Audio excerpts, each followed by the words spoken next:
Hello, and welcome back to my podcast. Today, this is book number 3 from the series Rich Dad, Poor Dad. This is Rich Dad Before You Quit Your Job. Now, as I said before, Rich Dad, Poor Dad is one of the best series that introduces you to concepts about money and business and financial freedom. And this book, I used to listen to it like almost every day when I was going to my job, because I have taken that decision after I read the Cash Flow Quadrant, the book before, and I knew that I have to move on from the E quadrant, the employee, to the S, the self-employed, and starting a business was the next step for me. So it was very prolific and helpful book. So this book is just, another eye-opener. Tells you what to expect, many concepts on business and starting your own entrepreneurship journey is very, very beneficial. I like it.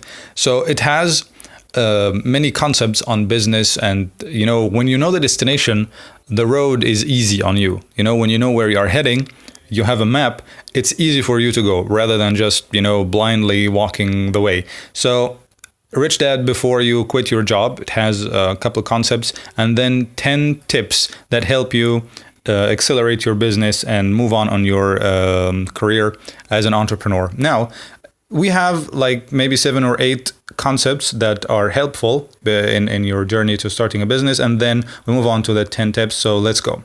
Number 1 is the mission. This is the most important thing in your business. When you are starting a business, you have to study what is a business plan. Just Google it, or just watch videos on it. What is a business plan? How to make a business plan, right? Because it saves time and it gives you a map and measurable target on how to start the business and how to measure your progress. So the first thing you put on that business plan is the mission.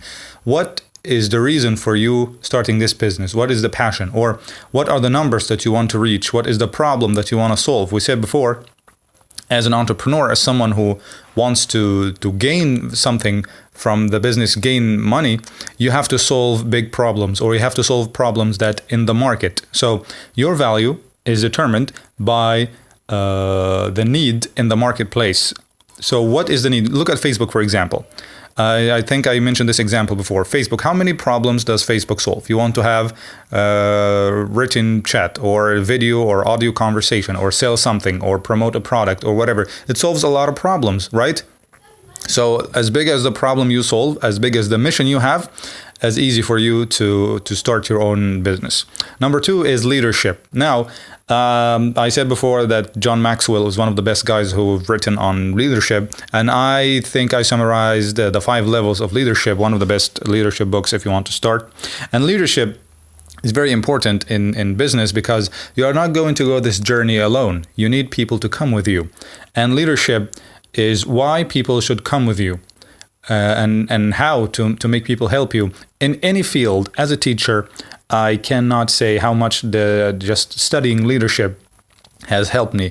And as an entrepreneur, you need to understand that there are 2 types of people: the specialist and the generalist. The specialist is someone like a doctor or engineer, whatever, someone who knows a lot about little or a lot about one thing. But an entrepreneur, someone who knows little about a lot, knows little about everything. He knows little about sales and marketing and finance and leadership, enough to start a business, enough to run an organization, rather than the specialist who works for an entrepreneur most of the time. Make sense? All right. So number 3 is the team. And the team is very important, very critical. Nowadays, you can have virtual assistants online, but you have to understand the concept of leverage. Leverage is simply using other people's time and other people's money, as we also mentioned before. And it's very important because you have 24 hours in the day. Now, imagine in an organization that has 50 people working, right? Now, all 50 of them working 50 hours because they are working simultaneously at the same time.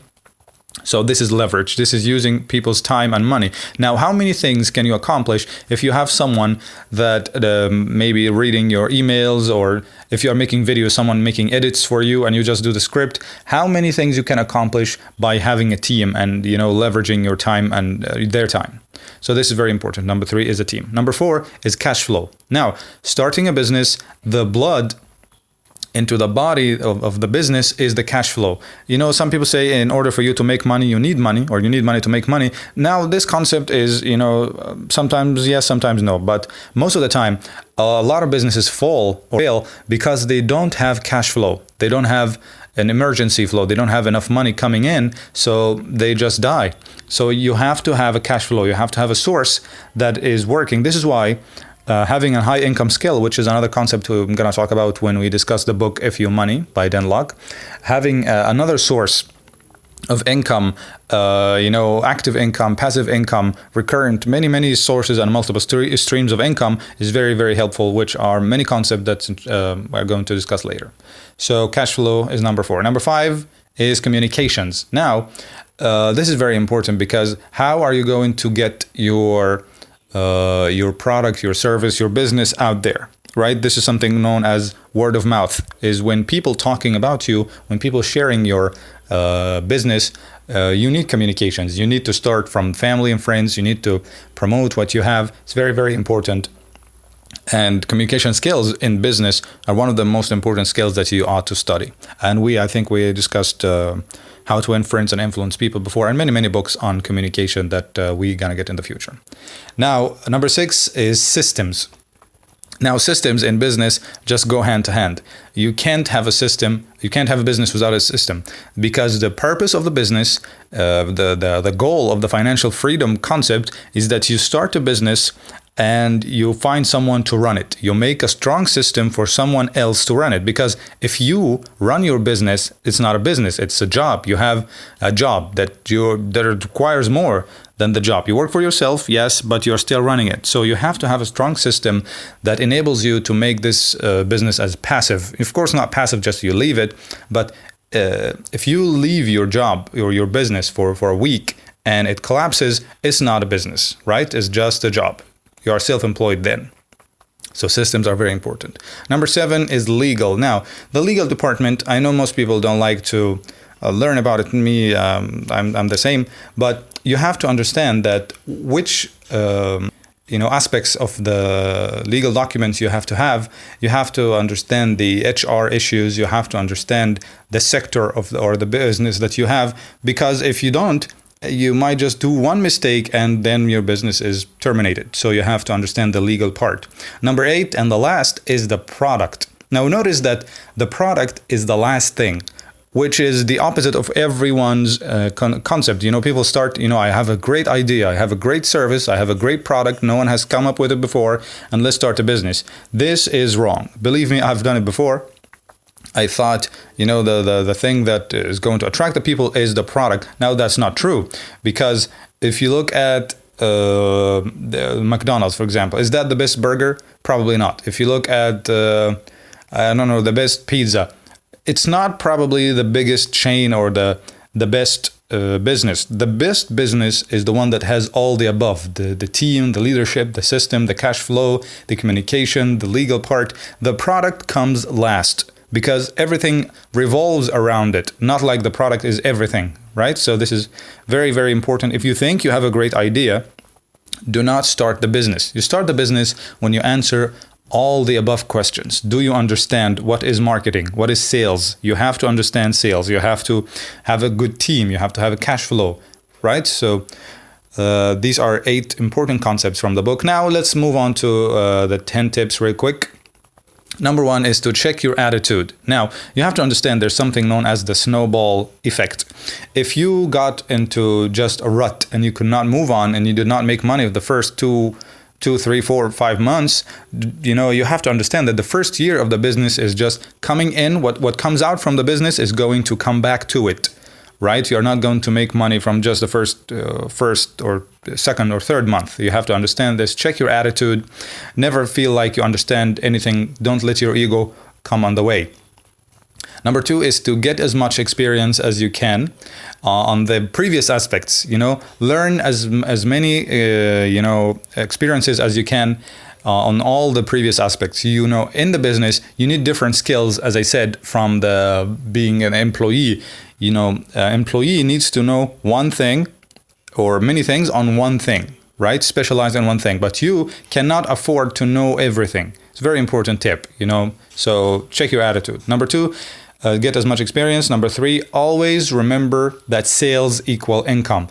You have many skills to understand and to learn on business. The most important of them is sales. You have to understand sales. You have to understand closing. Closing, or high-ticket closing, is finishing a deal, is getting the deal done. You need to understand every time you deal with a customer, you are closing. Every time you negotiate, you are closing. So very, very important skill. Number 4, become optimistic as well as brutally honest with yourself. Very important. Because, as I said, you sometimes hit a wall and you feel like you are not making any improvements. You have to become optimistic. You have to know that once you're pushing this snowball, when it falls down, it falls quickly. When you make that first cash flow, it comes real quickly. When you taste that first bit of success, everything comes quickly after this. Number 5 is, how are you spending your money? Very important. If you cannot manage your money, it's going to escape away from you. You cannot have what you can't manage. Money comes to those who can keep it and those who can duplicate it, who can multiply it. So have a daily budget. Understand how much you spend every day. It's very, very important. Number 6, start a business to practice on. Do not, as I mentioned before, having a business plan and so on, don't wish for perfection. Nothing is going to be perfect, just nothing, right? Everything is going to be fine. If it works well, it's just fine. So start a business to practice on. Have something like a minimal viable product, or just a sample of the product or the service that you present, which is another concept that we're going to talk about when we speak about business creation. So it's very, very important. Number 7, be willing to ask for help. Now, if you are starting a business for practicing on, you make mistakes. It's a small business. It's not a big deal. If you lose everything on 1, 2, 3, 4, 5 businesses, it's okay. All of them are just learning process. So people with you are going to make this time shorter. So don't be afraid to ask for help. Number 8 is to find a mentor. Now, when you ask for help, you are going to get good advice and bad advice. A mentor is someone that has reached that distance, that destination that you want to reach, and he can make it short for you. So try to find a mentor, someone to guide you. Number 9 is to join an entrepreneur's network. Now, they say birds of feather flock together. You want to be an entrepreneur, try to find people, see seminars and Facebook groups or whatever. Where do they come together? You meet people, you learn from them, and you get a lot of opportunities. And the last thing is to be faithful to the process. This is very important. The process is more important than the goal. Many people have a goal to start a business, to lose weight, to do whatever, and then they gather as many information as they can and they do nothing. This is known as analysis paralysis. You just analyze, what do I need? How many books should I read? The most important thing is just to do it. You want to do something, just start doing it today. Don't hesitate. Don't postpone. Don't delay the time. Just the process is more important than the goal. This is a very important rule. Have a goal and forget about the goal. Just have the process to be your goal. For example, I want to make a podcast every day. This is a goal. So the goal for me is not to reach numbers of followers or views or listeners or subscribers or comments. If this was my goal, I would stop. I'm making a podcast every day and no one is listening. I gotta stop. But no, the goal for me is to make a podcast every day. The process of making it and recording it and studying the books and summarizing it, this is the process for me. So thank you very much. I want to make 1,000 books and change thousands and thousands and millions of lives. If you enjoyed it, follow, comment, like, and thank you very much. We'll see you next time.